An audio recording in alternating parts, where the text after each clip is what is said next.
예, 저희가 데스티니라는 주제로 쭉 말씀을 살펴보고 있습니다. 그래서 우리 모든 사람에게는 우리를 향한 하나님의 계획이 있으십니다. 우연히 존재하는 사람은 아무도 없고요. 또 하나님께서 아유 모르겠다, 너는 그냥 대충 길게 살다 와라, 이렇게 창조하신 사람도 없습니다. 우리 하나님은 한 사람 한 사람을 향한 정말 사랑 어린 그리고 복된 최고의 인생을 계획하셨어요. 여러분을 향한 최고의 인생 설계도가 있는 것을 믿으시기 바랍니다. 우리 인생에 목적이 있다면 그 데스티니를 발견하고 이루어가는 것인 줄 믿습니다. 반대로 우리 인생에 가장 큰 저주와 가장 큰 불행이 있다면 우리의 데스티니를 모르고 거기서부터 멀어져 있는 거예요. 사실 삶의 모든 문제는 거기서부터 기인합니다. 우리를 향한 데스티니를 발견하고 이뤄가기 시작하면 거긴 뭐가 있다 그랬죠? 돌파의 능력이 있어요. 그러니까 삶에 문제가 있을지라도 우리가 우리를 향한 하나님의 계획을 알고 그 자리로 들어가게 되면 그 문제가 돌파되는 거예요. 계속 돌파되면서 앞으로 나가게 돼 있습니다. 그것은 어쩔 수 없이 그렇습니다. 하나님의 계획인데 누가 막겠어요? 돌파가 안 일어나면 그게 이상한 거죠. 그렇지 않습니까? 하나님이 계획하신 것을 누가 막겠어요? 그래서 우리가 데스티니의 길에 들어서면 물론 그 타이밍은 하나님이 정하시지만 언제 돌파되게 할지는 하나님이 결정하시는 거지만 하여간 반드시 돌파가 됩니다. 그 이야기는 뭐냐면 우리 인생 가운데 해결되지 않고 돌파되지 않고 계속 내 앞을 가로막고 있는 큰 장벽이 있는 것 같이 느껴진다면 그 근본적인 원인은 데스티니에 있다고 믿습니다. 근본적인 원인은 데스티니에 있다고 믿습니다. 물론 일정 기간 동안 하나님께서 그런 것들을 허락하실 수도 있어요. 우리의 성숙함을 위해서, 또 우리의 믿음을 위해서 그렇게 하실 수는 있지만 영원히 그렇게 하시진 않아요. 반드시 모든 장벽들은 무너지게 돼 있습니다. 반드시 모든 장벽들은 무너지게 돼 있습니다. 그게 돌파의 원리인 줄 믿습니다. 자, 그래서 우리 인생을 향한 데스티니를 발견하고 이루어가는 것이 복입니다. 그리고 어저께 저녁에는 또 저희가 개인뿐만이 아니라 나라와 민족도 또 각각의 공동체도, 교회 공동체, 가정 공동체, 모든 공동체도 또 한 나라와 민족도 역시 동일하게 데스티니가 있습니다. Destiny of the Nations라고 했죠. 그래서 선교의 본질은 그 데스티니를 발견하고 격려하고 이루어갈 수 있도록 해주는 것입니다. 그래서 선교는요 가장 위대한 일입니다. 선교는 가장 위대한 일이에요. 그렇죠. 그 나라를 향한 창조주의 계획을 알게 해주고 그 계획을 이루어지게 하는 건데 그것보다 크고 위대한 일이 어디 있겠습니까? 선교는 그래서 크고 위대한 일입니다. 아멘. 그리고 나라와 민족도 개인과 동일하게 그 데스티니를 발견하고 그 길로 들어서기 시작하면 돌파가 일어납니다. 부흥이 일어납니다. 우리 민족이 거기에 대한 증거잖아요. 저희가 그걸 증언하고 있지 않습니까? 저희는 정말 가난한 나라였지만 기도라고 하는 데스티니가 이루어지기 시작했을 때, 데스티니의 길로 들어서기 시작했을 때 가난이라고 하는 장벽이 무너져 버리고 정말 사람의 지혜로는 설명할 수 없는 기적이 일어나지 않았습니까? 그것이 우리 하나님께서 나라와 민족 가운데 행하시는 부흥의 역사인 줄 믿습니다. 자, 그래서 오늘 저녁에는 이제 떠남의 원리라고 하는 제목을 가지고 말씀을 살펴보려고 하는데 그럼 우리가 우리를 향한 데스티니를 어떻게 발견할 수 있습니까? 많은 분들이 질문하는 것이고 궁금해하는 것입니다. 제가 이틀밖에 아직 지나지 않았는데도 여기저기서 이렇게 그렇게 물어보시는 분이 있다고 목사님이 이렇게 전해주고 그러세요. 이 데스티니는 어떻게 발견해야 됩니까? 맞아요. 우리가 궁금한 건 뭐냐면 어떻게 우리의 데스티니를 발견할 수 있는가, 또는 어떻게 하면 이 나라와 민족의 데스티니를 발견할 수 있는가, 그거겠죠. 해답은 있습니다. 해답은 있는데 그 정답은 있어요. 정답은 뭐냐면 하나님께로부터 들어야 돼요. 그거 밖에는 방법이 없어요. 하나님께로부터 들어야 돼요. 그래서 데스티니는 철저하게 하늘에 속한 것입니다. 왜? 하늘에 계신 하나님께서 디자인하신 것이기 때문에 하늘에 속한 거예요. 하늘에 속했다고 하는 건 뭐냐면 알 수 있는 방법은 계시밖에 없다는 거예요. 그래서 성령의 임재 가운데 말씀이 풀어져야 돼요. 말씀이 풀어져야 돼요. 그래서 이 데스티니를 발견하는 저는 유일한 길이라고 믿는데, 유일한 길은 인카운터예요. 인카운터. 하나님을 대면하는 거예요. 하나님을 인카운터하는 거예요. 인카운터 여러분 뭐 의미는 아시죠? 그 인카운터 수양에도 있잖아요. 그래서 이건 대면하는 거예요. 하나님을 대면하는 거예요. 그리고 그 대면하기 위해서 필요한 게 뭘까요? 예배죠. 예배의 본질은 뭐냐면 하나님을 만나는 거죠. 예배는 여러분 좋은 음악을 듣는 것이 아니고 또 좋은 설교를 듣는 것이 아닙니다. 뭐 그런 것들을 사용하실 수는 있지만 그것의 궁극적인 목적은 뭐냐면 하나님을 대면하는 거죠. 그래서 찬양을 통해서 살아계신 하나님을 대면하고, 또 말씀을 통해서 살아계신 하나님을 대면하고, 그래서 우리의 영이 하나님을 대면하는 역사가 일어나지 않는다면 그 예배는 부족한 거죠. 그 예배는 엄밀하게 얘기하면 실패한 거죠. 그러니까 예배가 성공했다고 하는 것은 뭐냐면 하나님을 대면하는 거예요. 하나님을 대면하는 거예요. 그 하나님을 대면하게 되면 무슨 일이 벌어지는 줄 아십니까? 예배가요, 예배의 자리를 떠나기 싫어요. 그냥 계속 거기 머물러 있고 싶어요. 예배가 지루하다고 느껴지는 건 뭐냐면 혼으로 예배하고 있다는 뜻입니다. 피할 수가 없어요. 영으로 예배하면요, 예배는 지루하지 않습니다. 지난 3년 전에 제가 그것도 했는지 모르겠는데, 영의 중요한 속성 중에 하나가 뭐냐면 지루하지 않은 거예요. 그러니까 영은 새롭고 또 새로워요. 아침마다 새롭고 늘 새롭다 그랬어요. 그래서 여러분, 우리가 성령님을 만나고 또 하나님을 대면할 때 대면하게 되면 항상 처음인 것 같고, 항상 거기 보면 이런 거룩한 긴장감이 있고, 그렇지 않습니까? 그게 영의 속성이에요. 근데 만약에 우리가 하나님을 대면하는데 어느 순간부터 너무 익숙해져 가지고서 아유 하나님 오셨어요? 뭐 알아서 식사하고 가세요. 뭐 이런 태도가 나온다면 그건 불가능한 얘기예요. 그건 우리가 혼으로 움직이고 있다는 뜻이지, 혼은요 익숙해지고 지루해집니다. 그래서 예배가 지루하다고 느껴진다면 혼으로 예배하고 있다는 뜻이에요. 영으로 예배하면 절대로 지루하지 않습니다. 절대로 지루하지 않고 시간이 언제 가는지 모르겠고 그 자리 떠나기 싫고 더 했으면 좋겠고, 이게 이제 영이 움직였을 때의 특징입니다. 제가 첫날 잠깐 간증 나눴을 때 저희가 120일 동안 이제 기도했던 얘기를 잠깐 나눴었죠. 120일 동안 하나님께서 매일 저녁 모여서 기도하게 하셔가지고서 그 기도를 통해서 이제 새로운 것들을 벌써하기 위해서 하신 거죠.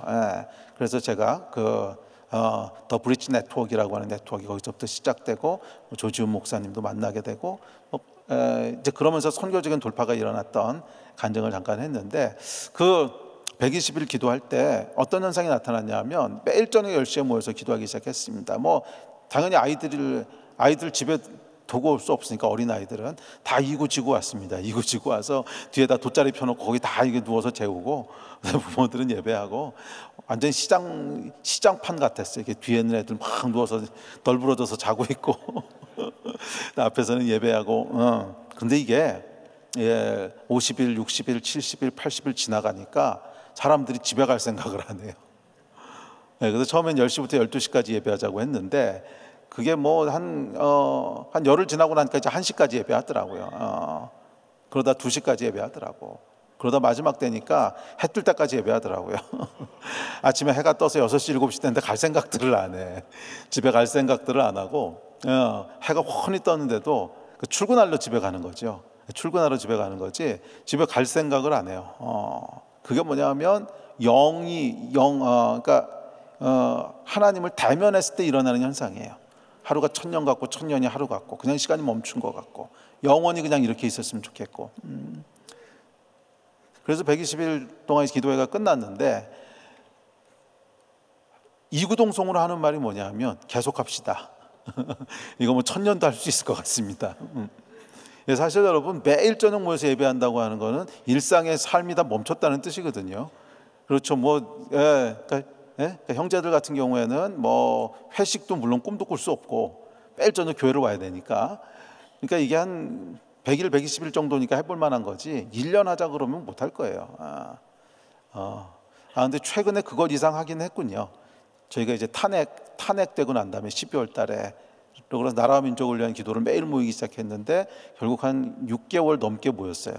6개월 넘게 매일 저녁 모여서 이제 기도를 했었는데, 하여간 영이 움직이기 시작하면요 지루한 거를 느낄 틈이 없습니다. 지루한 걸 느낄 틈이 없어요.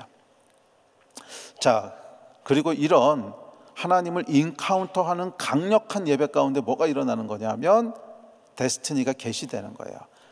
나를 향한 부르심이 이거구나. 나를 향한 부르심이 이거구나. 그래서 우리가 우리의 나를 향한 부르심 앞에 반응하게 되고 헌신하게 되고, 그러면서 삶에 새로운 장들이 열리고, 뭐고 여러분들 이미 그렇게 해오시고 계셨잖아요. 이미 그렇게 해오시고 계셨잖아요. 정말 강력한 예배 가운데 하나님을 인카운터하고, 그 인카운터 한 것 가운데 우리가 반응하면서 나와서 헌신하고, 그래서 선교사로 가시기도 하고 뭐 또 다른 헌신을 드리기도 하고, 그러니까 그게 다 뭐냐면 데스티니가 풀어지는 과정인 거죠.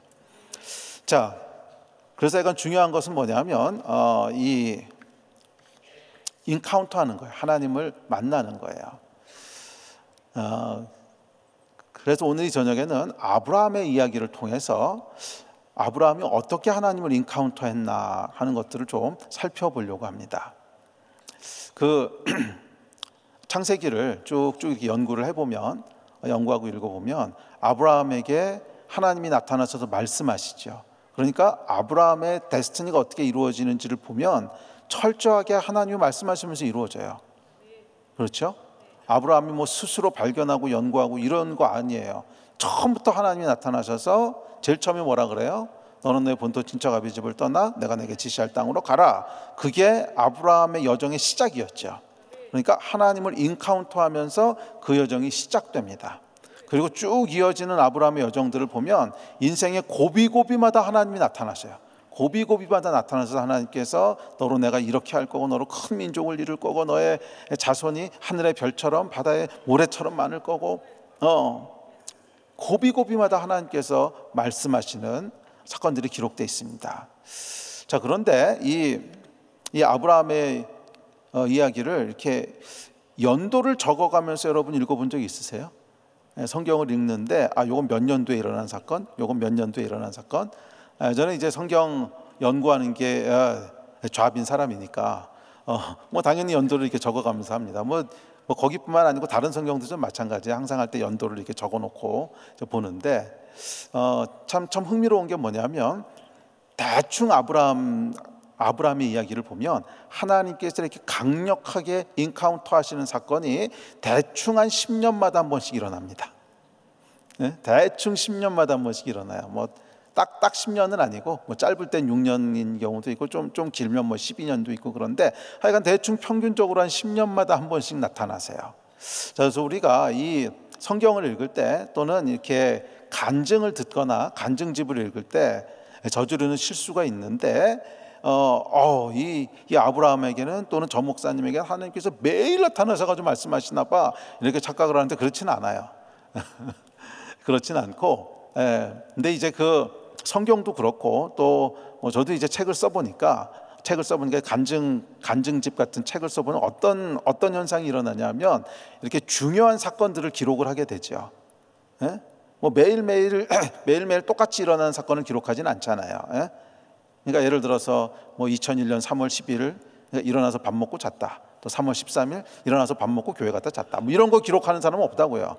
그런 거 기록하지 않으니까 이렇게 특별한 역사가 일어났던 것만 기록을 해요. 와, 하나님 나타나서 어떻게 하셨고, 그런 걸 쫙 모아놓다 보니까 사실 한 30년 동안 일어난 일을 그냥 쫙 압축해서 그런 사건들만 기록하니까 매일매일 일어나는 것처럼 착각을 하는 거죠. 근데 그렇지는 않아요. 아마 그렇게 매일매일 초자연적으로 말씀하시는 인생을 꿈꾼다면 아마 그건 쉽지 않을 겁니다. 쉽지 않고 어떻게 보면 하나님의 뜻도 아니에요. 그러니까 하나님께서 아브라함을 인도하실 때 보면 아브라함은 그 데스티니가 뭐죠? 믿음이지요. 믿음을 잉태하고 출산하는 게 아브라함의 데스티니인데, 그래서 하나님께서는 대충 10년마다 하나님 인카운터 하시고, 그 사이는 뭐예요? 믿음으로 가야 되는 거예요. 믿음으로. 그 사이는 그렇지, 하나님이 약속하셨지, 그러니까 반드시 이루실 거야. 그래서 보이는 것이 없고 들리는 것이 없어도 오늘도 믿음으로, 내일도 믿음으로, 1년, 2년, 10년 믿음으로 가는 거예요. 그게 하나님이 아브라함을 인도하셨던 방식이었어요. 우리 인생도 마찬가지입니다. 매일매일 하나님께서 막 초자연적으로 말씀하시고 기적이 일어나고 그렇게 인도하시진 않아요. 그렇게 인도하시진 않아요. 아마 그렇게 인도하신다면 견딜 수 있는 사람이 없을 거예요. 우리는 육체를 가지고 있기 때문에 이렇게 매일매일 하나님의 강력한, 여러분, 이 강력한 하나님의 인카운터라고 하는 건 얼마나 강력하냐면 시간이 멈춘 것 같고 하고 나면 날이 새고 그런 건데, 매일매일 하나님께서 그렇게 인카운터 하신다면 매일매일 날을 새실 텐데 견디실 수 있겠어요? 우리 몸이 우리 몸이 못 견딜 거예요. 그 이야기는 제가 한 얘기는 아니고 케네스 해겐 목사님이라고 이제 믿음의 사도라고 불리시는 분이 있는데, 그분이 그 얘기를 했어요. 그러니까 이 케네스 해겐 목사님도 그런 초자연적인 하나님의 역사를 참 많이 경험하신 분인데, 그럼에도 불구하고 그걸 매일매일 경험하는 건 불가능하다고, 매일매일 경험하는 건 사람의 몸으로 할 수는 없다고, 그거를 매일매일 경험하면 우리 몸이 다 부서질 거라고. 임재의 무게가 있기 때문에 그래요. 임재의 무게가 있기 때문에 육신을 가지고 있는 몸이 이렇게 매일매일 초자연적인 하나님의 임재를 견디는 건 불가능할 거예요. 그러나 중요한 것은 중요한 고비마다, 그래서 하나님 아브라함의 인생을 보면 한 10년마다 한 번씩 그렇게 강력하게 말씀하신다는 거예요. 그리고 그 사건들이 방향을 결정하게 됩니다. 이게 중요해요. 방향을 결정하게 돼요. 여러분, 우리가 운전할 때도 말이에요. 내비게이션을 켜놓고 운전하면 계속 내비게이션만 보고 있는 건 아니죠. 방향 틀 때만 보잖아요. 그러니까 내비게이션 보면 앞으로 3마일 동안 직진입니다. 그럼 그 다음에 내비게이션 안 보죠. 직진하는 거죠. 그리고 3마일쯤 갔을 때 우회전할지 좌회전할지 나오면 여기선 주의해서 봐야죠. 어디서 꺾는지. 그러니까 이런 초자연적으로 하나님께서 강력하게 개입하실 때는 방향이 전환되는 때예요. 큰 인생의 전환이 일어날 때는 어떻게든지 하나님께서 말씀하시고요. 그런데 그 사이와 사이엔 뭘 해야 되는 거예요? 매일매일 믿음으로, 매일매일 믿음으로. 그렇지, 하나님이 이렇게 약속하셨으니까 반드시 이루실 거야. 이 길로 가라고 했으니까 하나님이 꺾어 하기 전까지는 난 그냥 직진이야. 꺾어 하기 전까지는 직진이고, 멈춰 하기 전까지는 그냥 가는 거예요. 그게 뭐냐면 믿음입니다. 아멘. 그렇게 우리의 데스티니를 이루어가는 여정이 이제 그렇다는 거죠.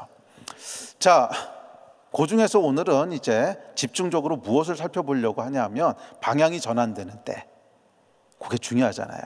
방향이 전환되는 때, 그것은 하나님과 인카운터하는 때죠. 그리고 하나님께서 우리의 삶 가운데 말씀하시고 우리의 데스티니의 방향을 결정하셔서, 오케이, 지금까지 잘 왔어, 여기서 우회전해야 돼. 또는 지금까지 네가 온 거 미안하지만 잘못 왔어, 유턴해. 그러실 수도 있고, 이런 포인트들이 있단 말이에요. 그 포인트들을 잘 우리가 잡아야 돼요. 그래야 데스티니의 길을 갈 수 있습니다. 자, 그러면 과연 아브라함의 인생의 여정에는 하나님께서 언제 나타나셨나, 언제 인카운터 하셨나, 그거를 이렇게 잘 들여다보면 흥미로운 사실을 발견하게 됩니다. 아브라함의 인생 가운데 크게 3번의 인카운터가 일어나요. 하나님과 크게 3번의 인카운터가 일어나는데, 좀 이렇게 자잘한 거는 조금 더 있는 것 같긴 해요. 근데 굵직굵직한 거를 놓고 보면 3번의 인카운터가 등장하는데, 그 3번의 인카운터마다 3번의 떠나는 사건들이 있어요. 뭔가를 떠나요. 그래서 처음에는 본토 친척 아비집을 떠나고, 그다음에 두 번째는 조카 롯을 떠나보내고, 세 번째는 가장 사랑하는 아들 이삭을 떠나보내요. 그러니까 이렇게 3번의 떠나보내는 사건과 3번의 인카운터가 맞물려 있는 것을 발견하게 됩니다. 성경을 읽어보면 따닥따닥 붙어 있어요. 그러니까 인카운터가 있고 나서 떠나든지, 아니면 떠나고 나니까 인카운터가 있든지, 하여간 붙어 있어요. 백투백으로 붙어 있습니다. 그러니까 예를 들어 첫 번째 사건 같은 경우에는 하나님께서 인카운트하고 나서 본토 친척 아비 집을 떠나라고 하니까 거기서부터 여정이 시작되고, 그 다음에 두 번째 인카운트는 흥미로운데 롯을 떠나보내는데요, 떠나보내고 나니까 하나님께 나타나서 약속하세요. 떠나보내고 나니까 나타나시고, 그 다음 이삭 사건도 마찬가지예요. 이삭을 드리고 나니까 하나님께서 아브라함아 이제야 네가 가장 사랑하는 독자라도 나를 위해 아끼지 않는 줄 알았노라 그러면서 인카운트 하시고. 그래서 보면은 이 하나님과의 인카운터는 세 번의 떠남하고 연결돼 있다고 하는 걸 알게 됩니다. 떠남 또는 뭐 내려놓음이란 책도 있는데, 내려놓는 거, 우리가 손에 쥐고 있던 걸 내려놓는 것하고 연결돼 있습니다. 근데 그것은 어쩔 수 없는 것이 새로운 걸 받기 위해서는 손에 잡았던 걸 놔야 돼요. 이걸 놔야지 새로운 걸 받을 수 있지. 계속 붙잡고 있으면, 계속 붙잡고 있고 아니면 내가 뭔가를 계속 고집하고 있잖아요. 그러면 그 방향을 꺾지 않겠죠. 그러니까 하나님께서 뭔가 방향을 전환하게 하시고 뭔가 새로운 일을 계획하실 때는 내가 손에 잡고 있던 거, 내가 고집하고 있던 것들을 놓는 사건과 항상 맞물려 있습니다. 그래서 이 데스티니의 여정은요, 데스티니의 여정은 우리 안에 있는 내가 붙잡고 있던 것들, 내가 고집하고 있던 것들을 하나님 앞에 하나씩 내려놓는 거예요. 그 내려놓는 과정 가운데 하나님께서 우리에게 말씀하시고 인카운터 하시고 그렇게 인도해 가시는 겁니다. 아멘. 그래서 내려놓는 게 아무것도 없는 인카운터라고 하는 건 없어요. 그건 그냥 나의 감정일 뿐이고, 예배도 마찬가지죠. 하나님 앞에 예배한다고 하는 것은 희생을 드리는 거예요. 항상 구약에서 예배를 뭐라고 가르쳤죠? 희생을 드리는 거잖아요. 희생을 드리는 게 예배죠. 생명을 드리고 짐승을 잡아서 피를 드리고, 또 짐승의 생명은 나의 생명을 예표하는 거잖아요. 드림으로 예배하는 거였고, 그 예배 가운데 하나님이 좌정하시고 임재하셨지, 아무것도 드리지 않는 예배라는 게 있나요? 재물이 없는 예배라는 건 없죠. 항상 예배는 뭔가 드리는 거죠. 그래서 이 드리는 것과 하나님을 인카운트하는 것은 항상 맞붙어 있다는 거예요. 아멘. 자, 세 번의 인카운터를 살펴봅시다. 이 세 번의 내려놓음이 있는데, 첫 번째 떠남은 뭐냐 하면 본토 친척 아비 집을 떠나는 거예요. 그것은 죄를 떠나는 것 또는 익숙함을 떠나는 것을 얘기합니다. 그다음에 두 번째 인카운터는 떠나는 것은 조카 롯을 떠나보내는 건데, 조카 롯을 떠나보내는 것은 불필요한 것들을 내려놓는 거예요. 그다음에 세 번째 이삭을 내려놓는데, 그것은 나의 가장 소중한 최고의 것을 하나님께 드리는 거예요. 이 세 번의 사건을 세 가지를 예표합니다. 자, 첫 번째부터 살펴보죠. 첫 번째는 이제 본토 친척 아비 집을 떠나는 사건입니다. 오늘 읽으셨던 본문이죠. 본토 친척 아비 집을 떠나는 사건인데, 이 갈대아 우르에 살고 있었죠. 아브라함의 가족은 갈대아 우르에 살고 있었는데, 우르는 어떤 곳이냐 하면 우상이 굉장히 많았던 곳입니다. 그리고 아브라함의 가족은 우상을 만들어서 팔던 사람들이었어요. 그러니까 우르에서의 삶이 예표하고 있는 건 뭐죠? 우상을 섬기는 삶이에요. 죄악된 삶. 그러니까 하나님께서 이 죄악된 삶으로부터 건지시는 거죠. 죄악된 삶으로부터 건지시는 거예요. 모든 데스티니의 여정은 여러분 죄로부터 빠져나오면서 시작됩니다. 왜냐하면 우리는 타락한 가운데 태어나고, 타락한 가운데 살아왔고, 거듭나고 나서도 계속 죄의 유혹과 싸우고 있기 때문에 하여간 데스티니는 이 죄와의 싸움을 피할 수가 없습니다. 그래서 첫 번째 단추는 뭐냐 하면 죄로부터 빠져나와야 돼요. 죄로부터 빠져나와야 돼요. 죄는 우리의 데스티니를 파괴하고 데스티니를 왜곡해요. 가인 얘기를 어저께도 잠깐 했는데, 이 가인이 여러분 죄를 짓죠. 가인이 아벨을 죽입니다. 그러니까 어떻게 돼요? 가인의 데스티니가 바뀌어요. 바뀌는 게 아니죠. 왜곡돼요. 망가져요. 그래서 쫓겨나게 되죠. 동산에서부터 쫓겨나게 돼서 유리방황하는 자가 됩니다. 하나님께서 원래부터 가인을 외롭게 외로움과 두려움 속에 유리방황하는 자로 창조하시지는 않으셨거든요. 가인을 향한 하나님의 계획이 있으셨을 것이고, 가인도 그가 안주할 수 있는 고향, 홈이 있었을 것이고, 그곳에서 하나님께서 주시는 놀라운 복을 누리도록 창조하셨을 거예요. 그런데 죄를 짓고 나니까 이 모든 데스티니가 다 파괴되는 거예요. 그래서 원래 하나님이 계획하셨던 그 안정감과 행복과 충만함과 평화와 샬롬과 그걸 다 잃어버리고 두려움과 외로움 가운데 떠돌게 되죠. 데스티니가 파괴되고 왜곡된 거죠. 이게 가인이 보여주고 있는 죄가 데스티니에 미치는 영향입니다. 그래서 하나님께서 죄를 미워하세요. 죄를 미워하세요. 이 죄라고 하는 것은 여러분, 우리가 죄를 지면 하나님한테 무슨 해코지가 가는 게 아닙니다. 죄를 지면요, 죄를 진 사람의 인생이 망가지는 거예요. 그래서 하나님 싫어하시는 거예요. 아니, 우리가 죄를 졌다고 해서 하나님한테 무슨 그렇게 큰 피해가 가겠어요? 상식적으로 생각해 보세요. 우리 하나님이 얼마나 위대하시고 크신 분이신데, 우주를 창조하셨는데, 우주가 얼마나 큰지 여러분 아세요? 제가 지난번에도 말씀드렸죠. 우주는요, 우리가 생각할 수 있는 것보다 훨씬 큽니다. 끝을 알 수 없이 커요. 끝을 알 수 없이 커요. 예, 이제 그 전에도 제가 그 말씀 한번 드렸는데, 그러니까 유튜브에 들어가면 그 빛의 속도로 여행하는 것을 체감할 수 있도록 시뮬레이션 해놓은 게 있어요. 아주 잘 만들었는데, 우주 여행하는 건데, 근데 빛의 속도로 여행을 하잖아요. 그러면 우주가 너무 넓어서 그냥 정지해 있는 것 같이 느껴져요. 그래서 속도를 계속 높여요. 100배로 높이고 1000배로 높이고. 근데 사실은 빛의 속도보다 빠른 건 없는데 그냥 체감해 보라고 그렇게 한 거예요. 그래서 결국 1조 배까지 높여요. 빛의 속도의 1조 배.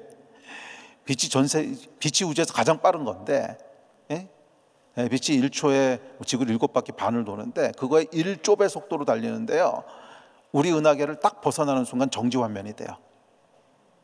그 속도도 너무 느려서 우리 은하계에서 옆 은하계까지 가려면 그냥 정지해 있는 거랑 똑같이 보인다는 거예요. 똑같이 아무것도 안 움직여요. 그러면서 나레이션이 나옵니다. 여러분은 지금 정지 화면을 보고 계신 것이 아닙니다. 빛의 속도에 1조 배로 달리고 있지만 너무 멀어서 정지되어 있는 것처럼 보입니다. 이렇게 나레이션이 나오면서 끝나요. 근데 이 은하계와 은하계 사이를 움직이려면 그렇거든요. 그런데 이런 은하계가 우주에 몇 개 있는지 아십니까? 여러분들이 밤하늘을 이렇게 보시면 이 사막 같은 데 들어가면 막 빈틈없이 별들이 꽉 차 있죠. 빈틈없이 꽉 차 있는데, 최근에 제임스 웹이라고 하는 우주 망원경을 가지고 여기 빈틈, 까맣게 아무것도 없는 것 같은데 고기를 찍었더니 뭐가 나오냐면 거기에 수만 개, 수천 개의 은하들이 잡혀요. 아무것도 없는 것 같은데 너무 멀어서 안 보였던 거지. 거기에 막 수천 개의 은하계가 잡히는데, 그 여러분들이 이렇게 밤하늘을 보셨을 때 이렇게 하여간 하늘을 가득 메우고 있는 별들을 보시잖아요. 그 별의 약 50%는 별이 아니고 은하거든요. 그게 별이 아니고 하나하나가 은하예요. 그러니까 얼마나 많은 줄 아시겠죠. 은하가 우주에는 너무 흔하고 많아서 그냥 이 바다 모래알처럼 보여요.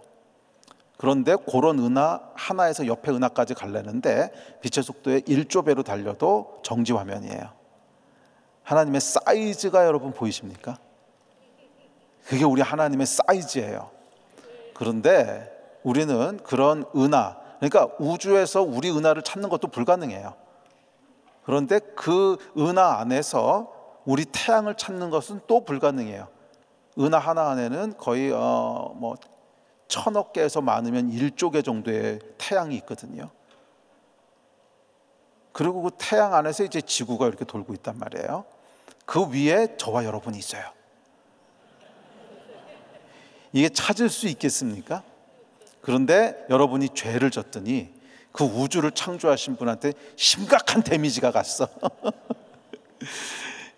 말이 안 되는 얘기죠. 말이 안 되는 얘기. 우리가 여기서 뭐 죄를 짓든 뭐를 하든지 간에 하나님한테는 하등의 영향력이 없어요. 하나님은 절대적이시고 무한하신 분이세요. 그런데 왜 하나님이 죄를 미워하시는가? 죄는 죄를 지은 사람의 인생을 파괴해요. 그리고 하나님은 우리 아버지세요. 자녀들의 인생이 파괴될 때 부모 마음이 어떠세요? 그거예요, 그거. 그래서 하나님이 죄를 미워하시는 거예요.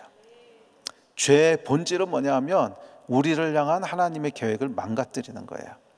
그래서 죄로부터 빠져나오지 않으면, 죄를 멀리하지 않으면 우리의 데스티니는 펼쳐지지 않습니다. 죄 가운데 계속 묶여 있든지 아니면 어디로 이상한 딴 데로 흘러가게 돼 있어요. 예.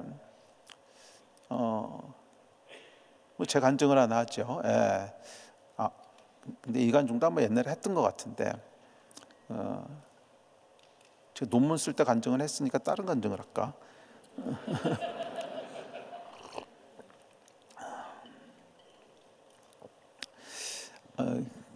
그래도 뭐 제 18번 간증이니까 합시다.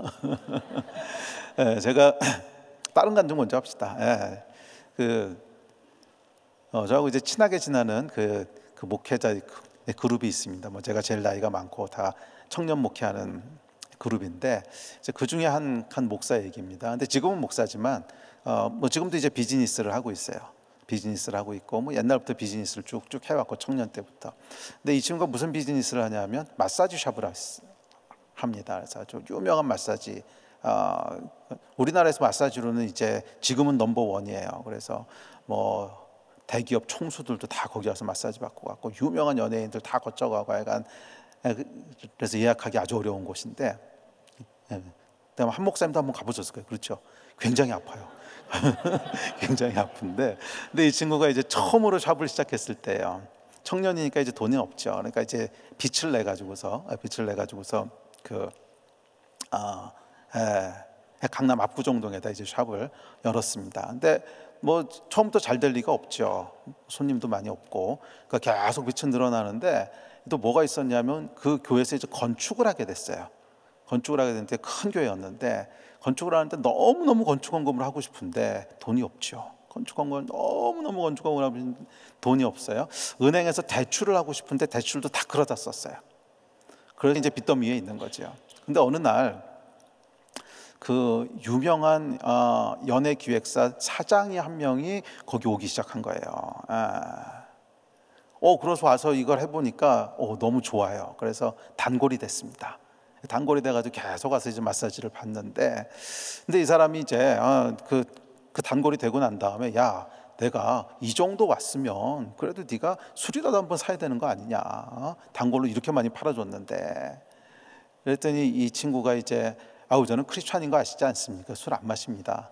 그랬더니, 그래, 그러면 술은 알았다. 그러면 밥이라도 한번 사야 되는 거 아니야? 양심이 있으면. 그래서 그럼 내가 밥은 한번 사겠습니다.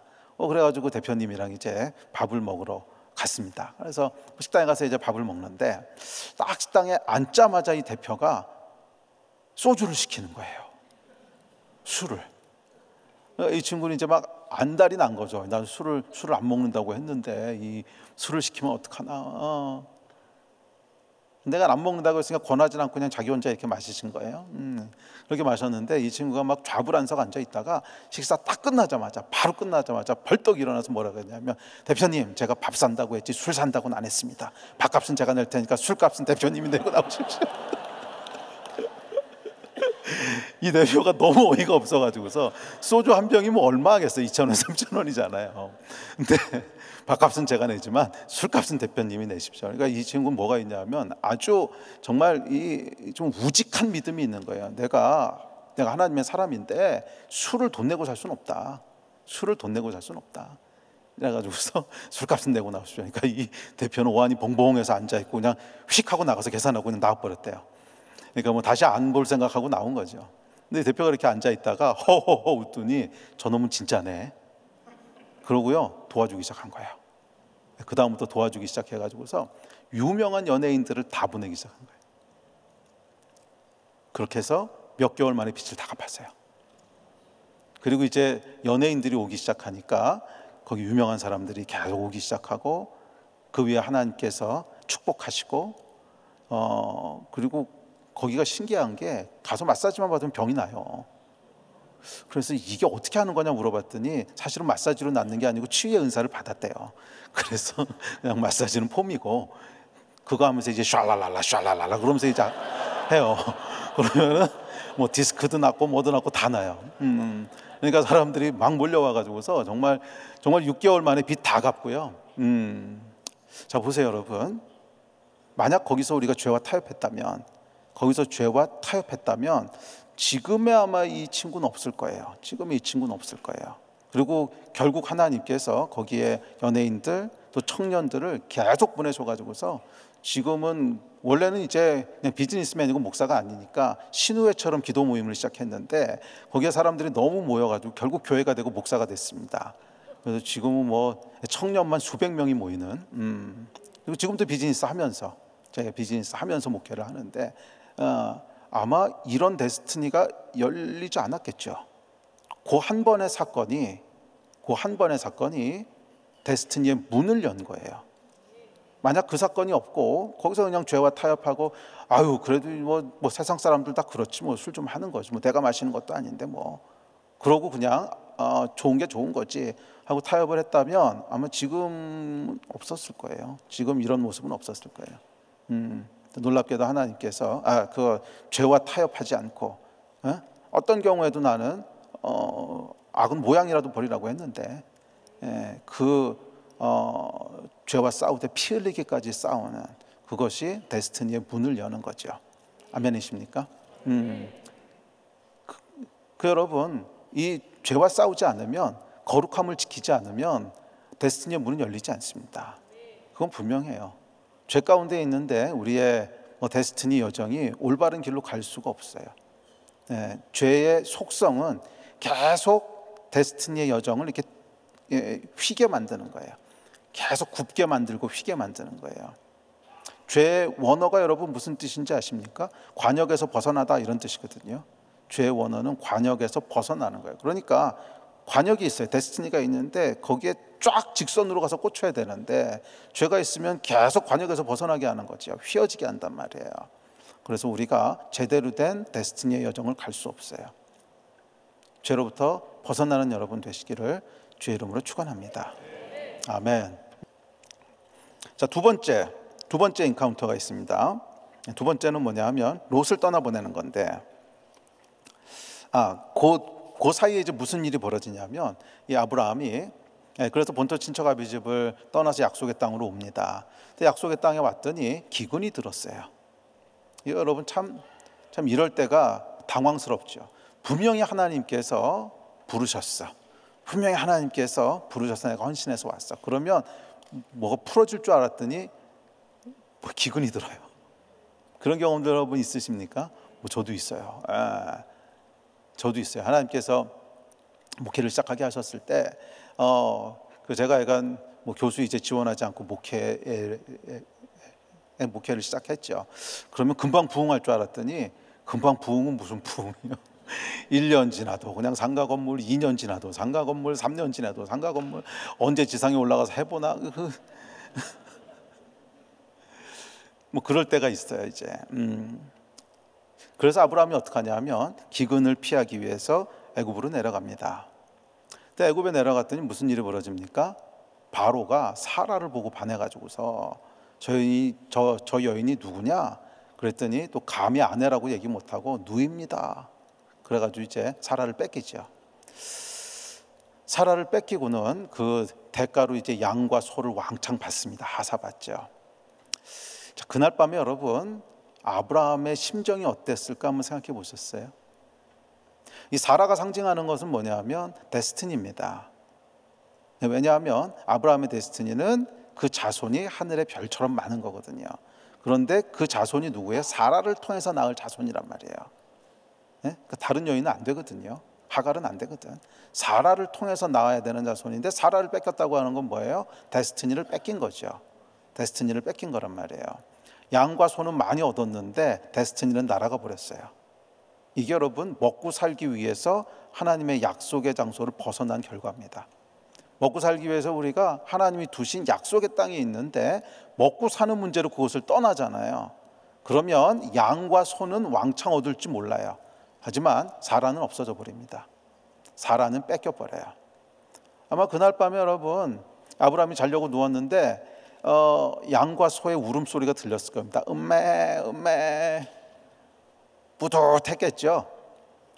와, 양도 많고 소도 많아. 음메 비참했을 겁니다. 이게 뭐예요? 아내와 양과 소를 바꾼 거잖아. 양과 소 받고 아내 내준 거잖아요. 얼마나 처량했을까. 이게 여러분 약속의 장소를 떠난 사람의 말로입니다. 돈은 좀 벌 수 있을지 몰라요. 먹고 사는 문제는 해결될 수 있을지 몰라요.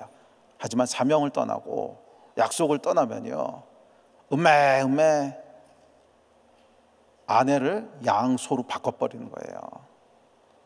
이게 여러분 얼마나 처량합니까? 양과 소가 아무리 많으면 뭐예요?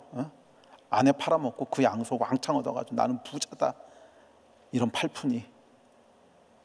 이게 여러분 약속의 자리를 떠난 사람의 모습인 겁니다. 그래서 여러분 데스티니를 이루기 위해서는요, 하나님 두신 곳에 있어야 돼요. 하나님 두신 곳에 있어야지. 기근이 든다고 먹고 살 게 없다고 해서 그 자리 떠나는 거 아닙니다. 굶어 죽어도 그냥 그 자리에 있어야 돼요. 굶어 죽어도 그 자리에 있어야 되고, 안 죽이세요. 분명히 하나님 거기 보내시면 절대 안 죽이세요.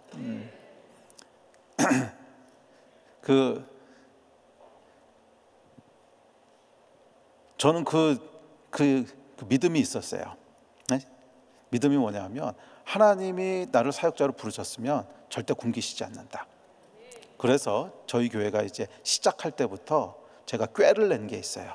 이 꾀가 뭐냐면 교회 재정을 사용하는 리스트를 만들어 가지고서 프라이어리티를 매겼습니다. 그래서 1순위가 뭐냐면 이제 헌금 들어오면 선교사들 선교 헌금 보내는 거, 선교비 보내는 거, 이게 1순위예요. 제일 먼저 그거예요. 두 번째는 교회 렌트비 내는 거. 그 당시에 이제 빌려 쓰고 있었으니까 교회 렌트비 내는 거. 그다음에 세 번째가 뭐 전기세, 물세 뭐 이런 거 내는 거. 그럼 쫙 이제 사용하는 게 나오죠. 그리고 맨 마지막에 뭐냐면 사역자 사례비. 그게 맨 마지막입니다. 그래서 지금도 저희는 이제 동일한 원칙이 있는데, 그렇게 해서 전부 다 지급하고 남는 돈 가지고 우리 사례를 받는다. 없으면 못 받는 거죠. 뭐 어떡하겠어요. 그리고 되는 만큼 받는다. 50%. 네? 그러니까 이번 달은 50%만, 다음 달에 60%만 그렇게 받는다. 안 되면 안 받는다. 그렇게 시작을 했는데 제 안에 믿음은 뭐였냐면, 이렇게 해놓으면 하나님이 당신의 종을 굶기시지 않기 때문에 이거 채우시기 위해서 위에는 다 채우실 수밖에 없는 거예요. 기가 막히지 않습니까? 이걸 채우시려면 위에를 다 채우셔야 돼요. 안 채우면 이게 마지막 오더니까. 그래서 제가 꾀를 낸 거죠. 그러면 분명히 하나님 다 채우신다. 그래가지고 그걸 이제 했어요. 그렇게 했는데 뭐 지금이야 이제 뭐 교회가 커졌으니까 뭐 사례비 걱정하지는 않는데, 개척 초에는 이게 보통 문제가 아닌 거죠.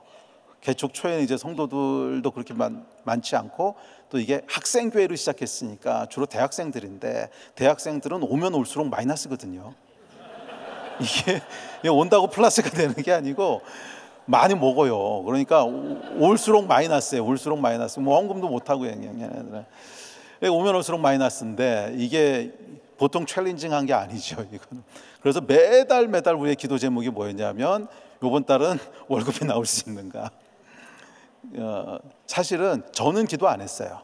저는 거기에 대한 확신이 있어서. 근데 우리 재정 담당 집사님은요, 재정 담당 집사님 그 당시에 누구였냐면 엘리야 목사 장인이셨거든요. 그분이 이제 재정 담당이셨는데, 그러니까 매달마다 이것 때문에 마음고생 많이 하셨어요. 그런데 정말 놀라운 게 지난 25년 동안 사례 못 받은 적이 한 번도 없었다는 거예요. 100%. 50% 받은 적도 없어요. 사례 못 받은 적이 한 번도 없었다는 거예요. 너희는 먼저 그의 나라와 그의 의를 구하라. 그러면 이 모든 것을 너에게 더하리라. 말씀이잖아요. 약속이잖아요. 한 번도 없었어요. 한 번도. 위기가 한 번 있었어요.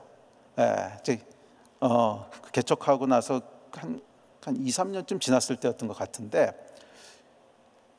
2월이었어요. 아직도 기억나는데 2월은 이 주수가 짧잖아요.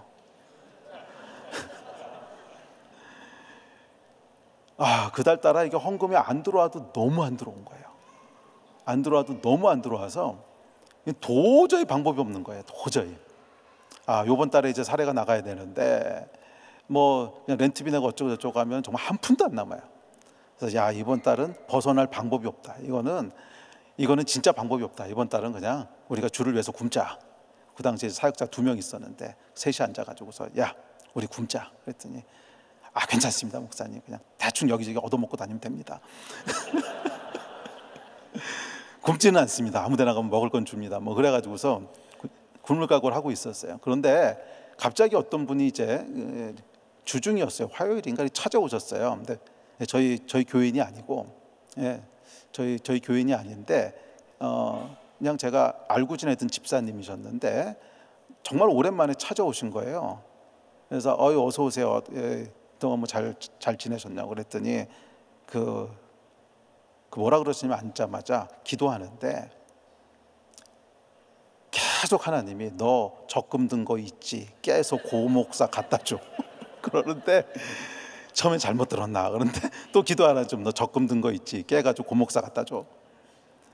너무 괴롭히셔가지고 견딜 수가 없어가지고서 그날 아침에 은행 가가지고서 적금 든 거 2천만 원 깨가지고서 들고 오셨어요. 들고 오셔서는 이거 갖다 주라 그러십니다. 하나님이 갖다 주라 그러십니다. 그래서 월급 다 주고 남았어요. 할렐루야. 그거 한 번 빼고는요 위기도 없었어요. 위기도 다 채워주셨어요. 여러분, 하나님의 사랑은요 먹고 사는 걸로 움직이는 거 아닙니다. 이거 움직이기 시작하면 데스티니고 나발이고 다 날아갑니다. 이거 움직이기 시작하면 데스티니고 나발이고 다 날아가요. 먹고 사는 거는 하나님이 책임지시는 거예요. 조금 힘들 수는 있어도 굶기진 않으세요. 아멘. 힘들 수는 있어도 굶기진 않으세요. 그게 있으셔야 돼요. 우리를 하나님이 두신 곳이 있으면 거기에 주구장창 머물러 있는 거예요. 그 다음 명령이 내려올 때까지. 군인이 여러분, 사령관이요, 너 거기 지키고 있어. 그러면 그 다음 명령 내려올 때까지 거기 지키고 있어야 되는 거지. 뭐 중간에 좀 춥다고 배고프다고 어디 딴 데 가면 사형입니다. 어디 하나님이 두셨는데 딴 데를 가요. 하나님이 두셨으면 죽이 되든 밥이 되든 그 다음 명령 내려올 때까지 거기 있는 겁니다. 그렇게 해야 데스티니가 열려요. 아멘. 우리 삶 가운데 왜 데스티니가 자꾸 이상하게 꼬이고 안 열리는가? 자꾸 먹고 사는 문제 때문에 애굽으로 가는 거죠. 먹고 사는 문제 때문에 애굽으로 가니까 사라를 뺏겨요. 데스티니를 뺏긴단 말이에요. 양과 소는 얻어요. 그런데 데스티니는 날아가 버려요. 이런 어리석은 선택하지 않으셨으면 좋겠어요. 먹고 사는 문제로 움직이는 거 아닙니다. 우리는 그냥 사명으로 움직이는 거예요. 네? 두신 곳에 그냥 있는 거예요. 주구장창 거기 있는 거예요. 아멘. 자, 그 사건이 있고 나서 이제 정말 은혜로 하나님께서 바로에게 나타나셔서 사라 돌려주라고 얘기하시죠. 그래서 아내를 다시 찾고 이제 돌아오게 됩니다. 자, 그러고 나서 일어나는 것이 이제 조카 롯을 떠나보내는 사건입니다.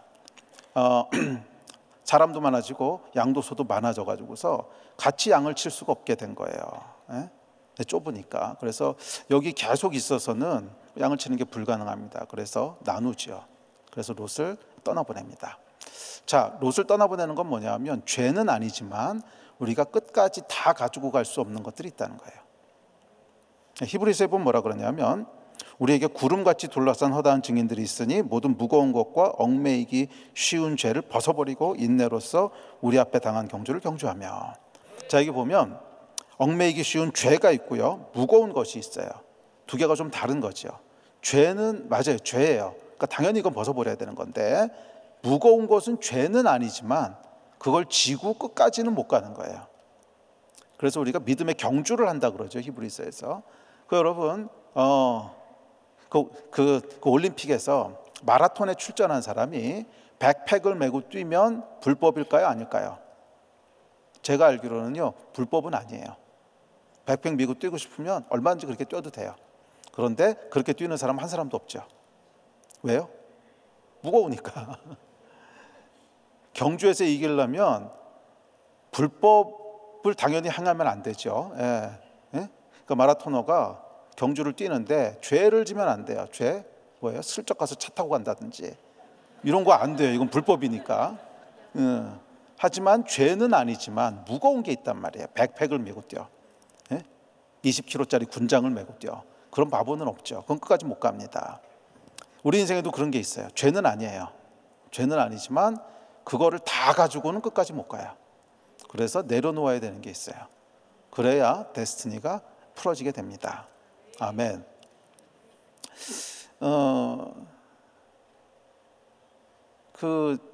제 간증을 하죠.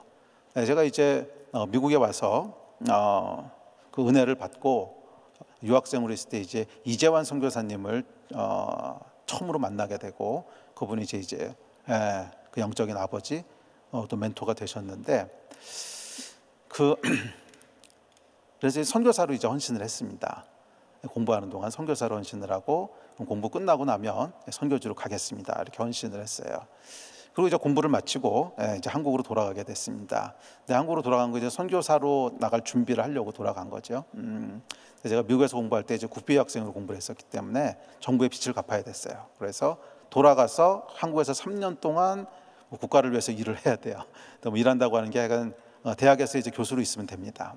대학에서 강의하고 있으면 되는데 3년 동안의 조항이 있었기 때문에 3년 동안 조항을 이제 하려고 들어갔습니다. 근데 들어갔는데, 그래서 제가 들어가면서 뭐라고 서원을 하고 들어갔냐면 정규직 자리는 안 잡겠습니다.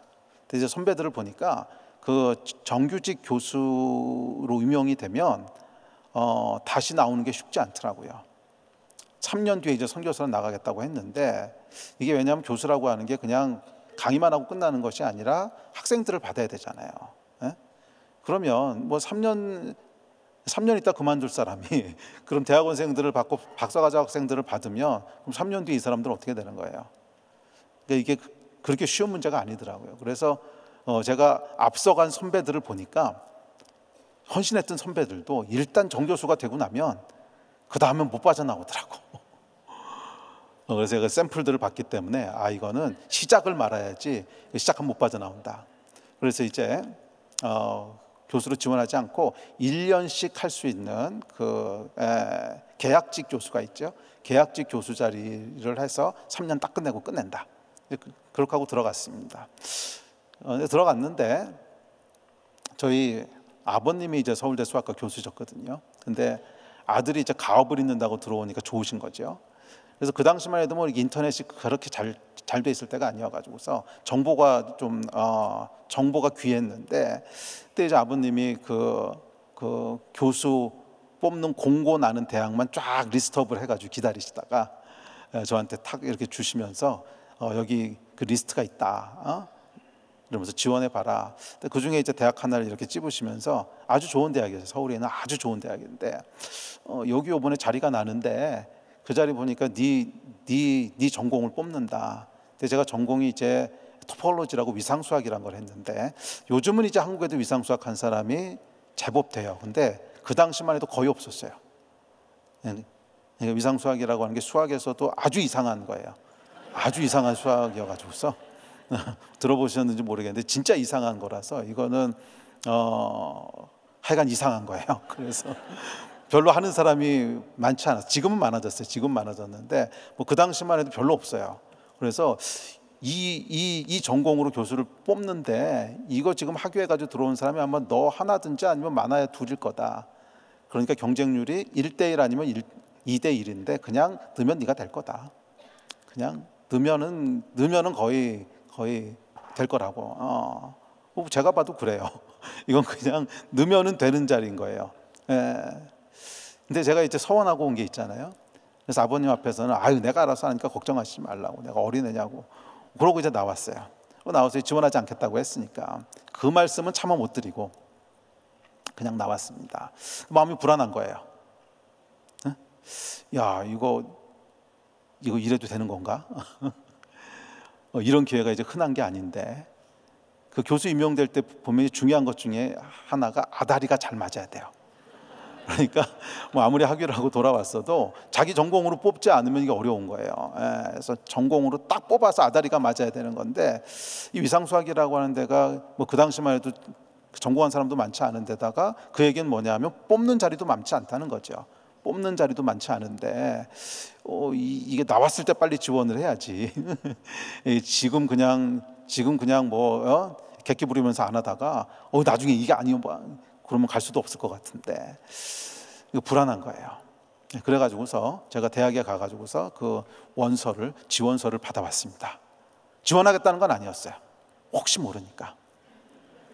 그래가지고서 그다음에 이제 떼야 될 서류가 있죠. 뭐 졸업증명서, 성적증명서 다 떼었어요. 지원하겠다는 건 아니었어요. 혹시 모르니까. 그래서 그냥 완벽하게 서류를 다 준비를 했습니다. 지원하겠다는 건 아니에요. 혹시 모르니까. 그래서 완벽하게 지원을 다 해놓고서 이제 딱 봉인하고 사인까지 한 다음에 이제 내일이면 그 데드라인이에요. 내일까지 지원하지 않으면 이제 끝나는 건데. 그리고 밤에 이렇게 자려고 누웠는데 정말 5만 가지 생각이 다 지나갑니다. 5만 가지. 이걸 넣어 말어 아예 안 넣지. 이게 뭐 지원하겠다고 한 건 아니잖아. 계속 그 생각이 돌아가는 거예요. 계속 잠이 안 와요. 그래서 일어나 앉았습니다. 일어나 앉았는데 야, 이거 내가 미친 거 아니야. 이게 여러분 헌신할 때와 헌신한 거를 직접 실행할 때는 완전히 다른 얘기입니다. 그 한국에서 이제 선교 대회 같은 거 하면 선교왕국 같은 거 그 대회를 하잖아요. 그러면 선교사 헌신을 받습니다. 그러면 수백 명이 막 나오는데 나중에 팔로우업해서 조사해 보면 그 헌신자 중에 몇 명 나가는 줄 아십니까? 1%가 안 돼요. 10%가 안 돼요. 6%인가 뭐 7%인가 정도예요. 그러니까 100명 중에 한 6, 7명 나가고 그 나머지 93, 4명은 헌신을 했지만 실제로 움직이지 않는다는 거죠. 해보니까 왜 그런지 알겠어요. 헌신은 멋들어지게 했는데 헌신할 때 뭐 돈 들어가는 거 아니잖아요. 하면 돼 그냥. 멋있잖아. 근데 실제 하려고 하니까 야, 이 발이 안 떨어져요. 이거 하는 거 맞나? 그러다 나중에 나이가 한 50쯤 돼가지고 이 길이 아니었나 봐 후회하면 어떡하나 별의별 생각이 다 듭니다. 그래서 잠을 못 자고 뒤척뒤척 하다가 일어나 앉았어요. 일어나 앉아가지고서 잠이 안 오니까 뭐 하겠습니까? 기도해야죠. 그래서 기도를 시작했습니다. 하나님 아주 불안하네요. 제가 미친 거 아닌지 모르겠습니다. 이거 지원 안 하는 거 미친 짓인데 미친 거 아닌지 모르겠습니다. 막 그렇게 하소연을 하고 있는데 정말 천둥처럼 성령께서 뭐라 그러시냐면 미친 거 맞다 그러시는 거예요.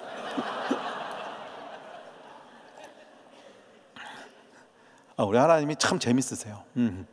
그러면서 뭐라 그러시냐면 어차피 하나님의 사람은 다 미치는 거다. 바울도 미쳤고 베드로도 미쳤지 그 사람이 정상이었냐? 아니 바울은 미쳤다 소리 들었잖아요. 바울아 내 많은 학식이 너를 미치게 하였도다. 그러면 너는 베드로는 정상인 것 같고 바울은 정상인 것 같냐? 아니더라고. 다 미친 사람들이더라고. 어차피 하나님의 사람은 미친 거다. 어차피 세상 기준으로 보면 하나님의 사람들은 미친 거다. 와, 그 얘기를 듣는데 감동이 있더라고요. 그래서요 그냥 이걸 쫙 찢었어요. 쫙 찢어가지고 딱 쓰레기통에 버리고 그것이 제 데스티니 2막의 시작이었습니다. 교수가 되는 것이 죄는 아니죠. 그게 왜 죄입니까? 어떻게 보면 축복이지. 좋은 거죠. 하지만 두 개를 다 가지고는 못 가요. 두 개를 다 가지고는 못 가요. 이거 선택하면 이건 못 가는 거고 이거 선택하면 이건 못 가는 거예요. 그런 게 우리 인생 가운데 꼭 있어요. 꼭 있어요. 하나님께서 우리 인생을 부르시고 데스티니를 인도하실 때 여러분 베스트를 막는 것은요 월스트가 아닙니다. 세컨 베스트지. 항상 베스트를 막는 것은 세컨 베스트지 최선을 막는 것은 차선이지 최악이 아니라는 거예요. 아니 사람이 바보가 아닌데 최선과 최악이 있는데 최악을 선택하는 사람이 어디 있습니까? 최악이 막는 게 아니에요. 항상 세컨 베스트가 막아요. 좋아 보이거든. 롯이 그걸 상징하고 있는 거예요. 죄 아니에요. 조카랑 같이 사는 게 무슨 죄입니까? 좋은 거지. 교수하는 거 좋은 거죠. 축복이죠. 하지만 그것이 나의 데스티니가 아니었을 때는 아무리 좋은 거지만 베스트는 아니에요. 놀라운 하나님의 축복일 수는 있지만 베스트는 아니에요. 베스트는 뭐예요? 데스티니죠. 나를 향한 하나님의 계획. 이게 충돌한단 말이에요. 아마 분명히 여러분의 데스티니 여정 가운데도 롯이 있습니다. 분명히 여러분의 데스티니 여정 가운데도 롯이 있어요. 그리고 그 롯을 떠나보내기 전에는 그 다음 단계로 나가지 않아요. 거기 그냥 홀드돼 있어요. 참 흥미로운 것이 롯을 딱 떠나보내자마자 바로 무슨 일이 일어나냐면 하나님께서 찾아오세요. 창세기 13장 14절에 보면 이렇게 얘기합니다. 롯이 아브라함을 떠난 후에 여호와께서 아브라함에게 이르시되, 언제 아브라함에게 이르셨다고요? 롯이 떠난 후에 여호와께서 아브라함에게 이르시되, 너는 눈을 들어 너 있는 곳에서 북쪽과 남쪽 그리고 동쪽과 서쪽을 바라보라. 보이는 땅을 내가 너와 내 자손에게 주리니 영원히 이르리라. 약속을 갱신하세요. 언제? 롯을 떠나보낸 후에. 이 말씀을 여러분들이 찝어내실 수 있어야 돼요. 이 하나님의 약속이 언제 임한 건가? 그렇지, 롯을 떠나보낸 후에 임하셨구나. 그러니까 하나님께서 기다리고 계신 거예요. 왜? 두 개 다 붙잡고 못 가거든. 어차피 두 개 다 붙잡고 못 가요. 하나 놔야 되는데 얘가 어디를 놓는가를 지켜보는 거죠. 그리고 롯을 놨을 때 오케이, you are ready. 그리고 하나님께서 약속을 갱신하세요. 이 인카운터가 일어나는 걸 보면 항상 하나님 앞에 뭔가를 드렸을 때예요. 그렇지 않아요? 뭔가 하나님 앞에 소중한 것을 내려놓고 헌신하고 그렇게 무릎으로 나갔을 때 거기에 성령께서 기름 부으시잖아요. 여러분 경험하지 않으셨어요? 저도 제 인생에 수도 없이 경험했던 일입니다. 비록 부족하지만 뭔가를 내려놓고 하나님 앞에 나갔을 때 거기에 하나님이 다시 약속하시고 다시 축복하시고 다시 말씀하시고. 아멘. 이 역사가 여러분 가운데도 있기를 축복합니다. 그다음에 세 번째는 이제 이삭이죠. 시간이 하나를 더 할까 말까. 내일도 새벽 예배 있나요? 없죠. 오케이, 그러면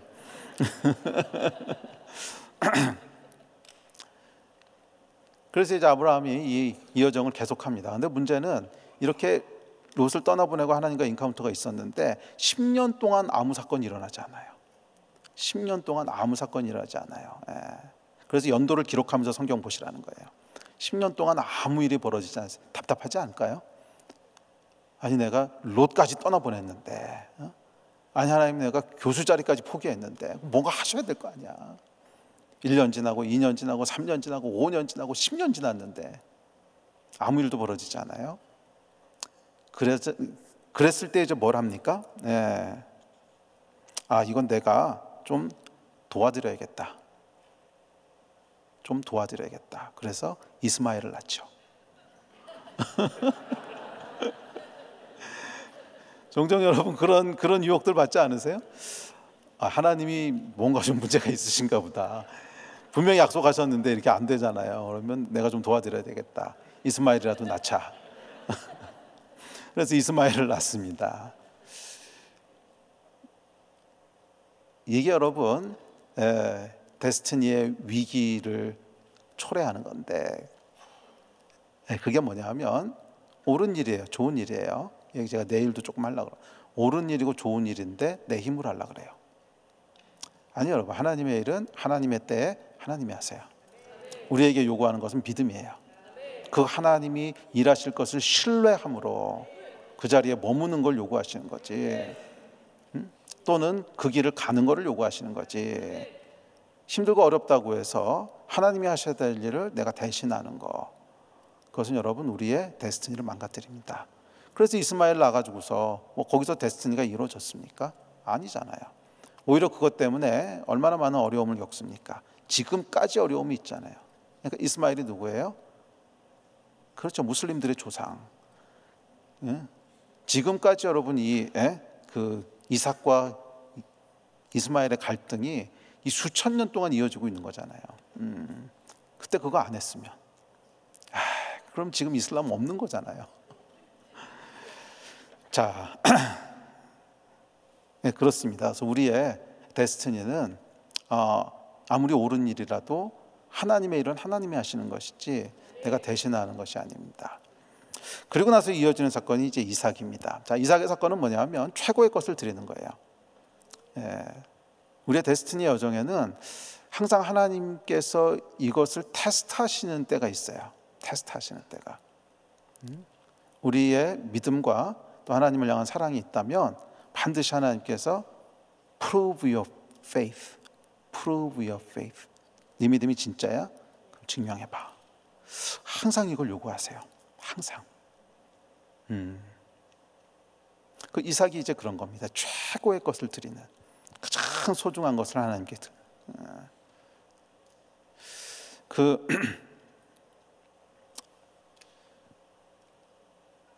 이야기도 제가 그 전에 한번 나눴던 것 같긴 한데, 제가 이제 미국에 유학생으로 있을 때 저희 교회에서 이제 부흥회를 했습니다. 그래서 외부 강사가 오셔서 이렇게 부흥회를 해주셨는데, 그 강사분이 오셔서 그 3M이라고 하는 말씀을 하셨어요. 3M이 뭐냐면 Memory Making Moment라는 거예요. 근데 이분도 1.5세여서 완벽한 영어는 아니고 약간 콩글리시 같은데, 내가 Memory Making Moment라고 하는, 그러면서 뭐라고 하시냐면 하나님의 뇌리에 기억되는 순간이 있다는 거예요. 하나님의 뇌리에 기억되는 순간이 있다는 거예요. 그러면서 예로 든 것이 아브라함이 이삭을 바치던 순간, 또는 다윗이 골리앗 앞에 나가던 순간. 여러분, 다윗을 보면 조금 하나님이 편애하신다는 느낌 들지 않으세요? 그렇죠, 들지요.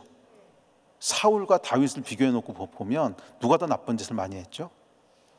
다윗이 더 많이 했어요. 사울은 적어도 뭐 자기 부하의 아내를 뺏는다든지 부하 죽인다든지 이런 건 안 했습니다. 누가 더 나쁜 놈이냐? 그러면 놈이라 그러면 안 되죠. 이 다음에 가서 뵈야 되는데, 누가 더 나쁜 분이냐? 그러면 다윗 쌤이 더 나쁜 분인 거예요. 다윗 쌤이. 만약에 여러분 사울이 말이에요, 다윗이 했던 죄의 절반만 졌어도 끝났어요. 절반만 졌어도 하나님이 진노하셨습니다. 이놈의 자식이, 이게 끝이에요, 끝. 근데 다윗은 사울의 잘못에 2배, 3배를 해도 하나님의 반응이 달라요. 에휴, 그래도 쟤는 다윗이니까 실수 좀 했지만 진심은 있는 애야. 이게 여러분 뭔가 좀 편애가 느껴지지 않으세요? 맞아요. 이 다윗은 편애가 있어요. 그것을 favor라 그래요. favor. 한국말로는 은총이라고 번역되어 있는데, 이 은총하고 은혜는 달라요. grace하고 favor는 다릅니다. grace는 뭐냐면 공평하게 주시는 거예요. 잘했든 잘못했든 상관없어. 다 같이 주시는 거예요. 구원의 은혜. 그게 grace예요. 근데 favor는 뭐냐면 그건 다른 거예요. 그거는 그냥 하나님이 편애하시는 거예요. 찍어놓고 그냥 쟤는 다윗이야. 뭔 잘못을 해도 쟤는 다윗이야. 이게 favor예요. 근데 여러분, 이 favor가 왜 다윗에게 임했는가? memory making moment가 있었던 거예요. 뭐? 골리앗이 나타납니다. 큰 거인이 나타나서 하나님의 이름을 모욕해요. 아무도 움직이지 않습니다. 다들 얼음 땡 그래가지고 아무도 안 움직여요. 그런데 조그마한 10대 소년이, 그때 아마 다 크지도 않았던 것 같아요. 사울의 갑옷이 컸던 거 보니까 조그만 애 하나가 갑자기 그 앞에 나타나더니 돌멩이 하나 들고 확 달려가면서, 네가 누구 간데 만군의 여호와 이름을 모욕하느냐? 너는 칼과 창으로 내게 나오지만 나는 만군의 여호와 이름으로 나아가는. 이 장면을 여러분 하늘에서 하나님이 내려다보신다고 생각해 보세요. 이렇게 하나님이 보고 계세요. 어떠셨을 것 같으세요? 쟤 도대체 누구냐? 쟤 도대체 누구냐?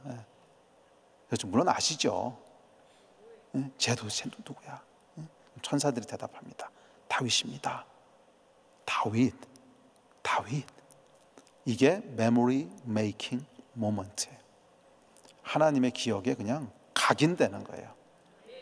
이야, 쟤구나, 쟤 다윗이구나. 동일하게 아브라함, 이삭을 드렸을 때 그 이름이 각인되지 않았겠어요? 아브라함아,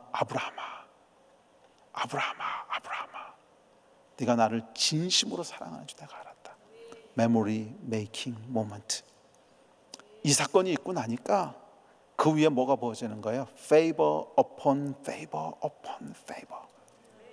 은총에 은총에 은총이 부어지는 거예요. 이게 여러분 데스티니의 비밀이에요. 하나님의 은총이 부어지는 거예요. 은총이. 내가 뭘 하든지 간에 하나님 지지해 주시고. 그 제가 오래전에 10년도 더 된 일이었어요. 예. 그 미국에 그 컨퍼런스가 있어서 왔는데, 이제 컨퍼런스는 금요일인가 토요일인가 다 끝났어요. 근데 그때 비행기 타고 돌아가도 어차피 주일은 이제 놓치는 거예요. 그래서 어차피 주일은 이제 미국에 있어야 되니까 그 못 가봤던 교회 한번 가보자. 이제 그런 거 있잖아요. 그 미국에 이제 큰 교회들 뭐 이런데 그 방문을 한번 해보자. 그래가지고 이제 집사람이랑 갔어요. 가서 예배를 드리고 이제 끝났는데, 끝나고 나서 그 이제 목사님 뭐라 그러시냐면 그 서로 좀 축복 기도를 해주라 그러는 거예요. 저는 뻘쭘하죠. 이렇게 서 있는데, 뭐 저는 이제 한국 사람이고 뭐 그 교인도 아니고 서 있는데, 그 미국 분들이 이렇게 좀 과도하게 친절하시잖아요. 그렇죠? 그래서 이게 뚱뚱한 아주머니 한 분이, 아주머니가 할머니에 가까우신데 저한테 이렇게 오시는 거예요. 그랬더니 너 어디서 왔냐고.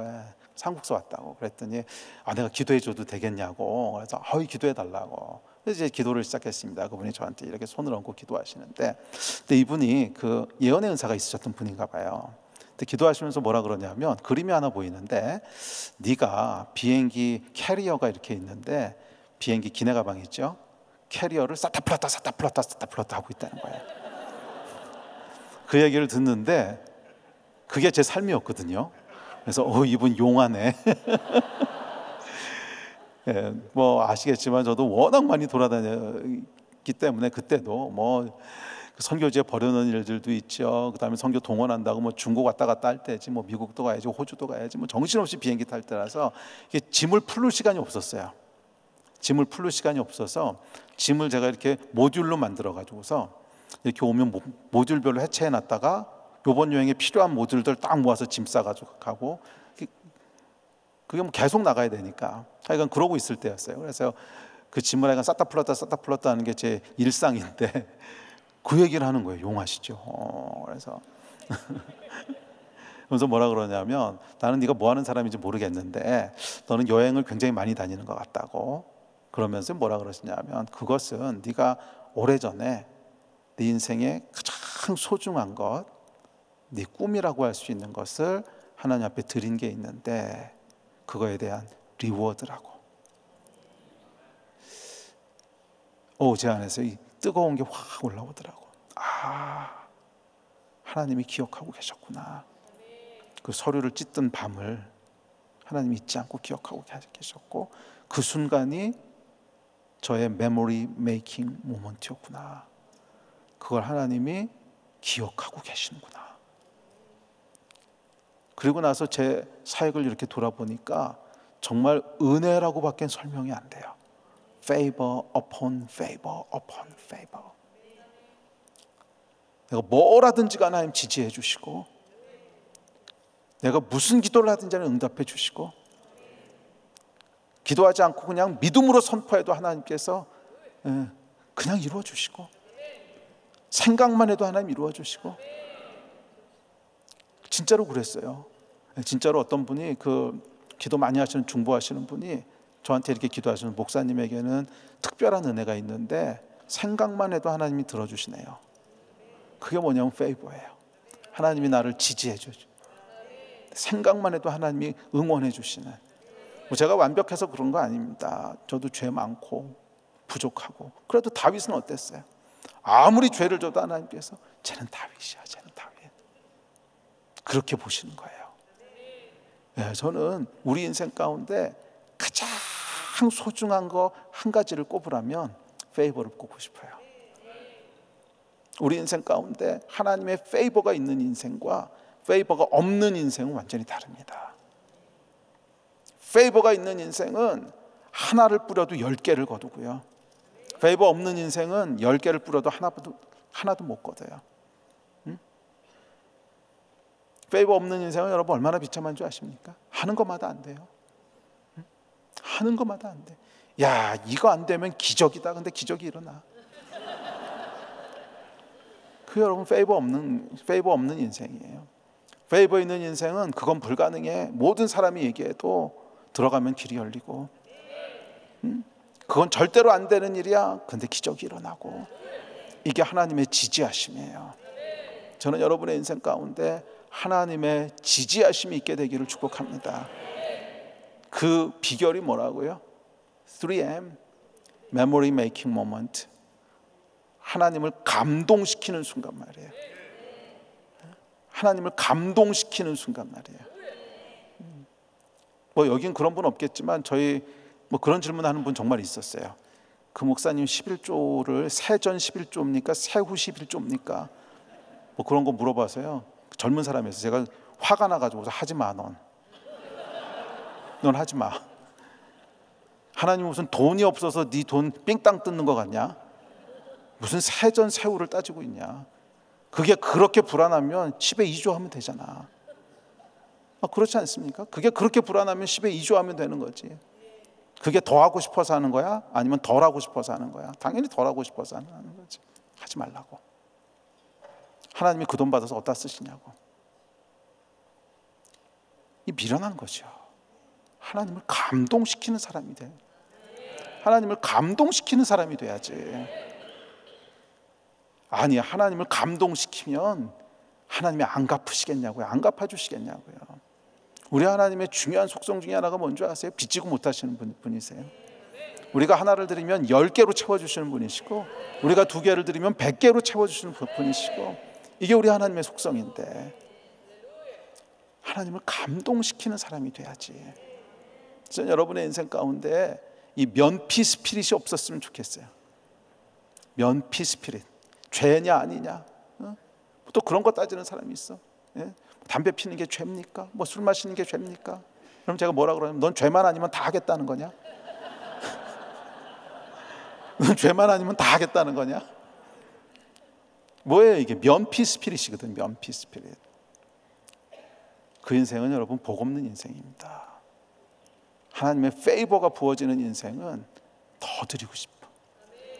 요구하시는 게 아니에요. 그런데 더 드리고 싶고, 10의 1조가 아니야. 2조, 3조 더 드리고 싶고, 이삭을 드리는 이 마음에 하나님이 반응하시는 거예요.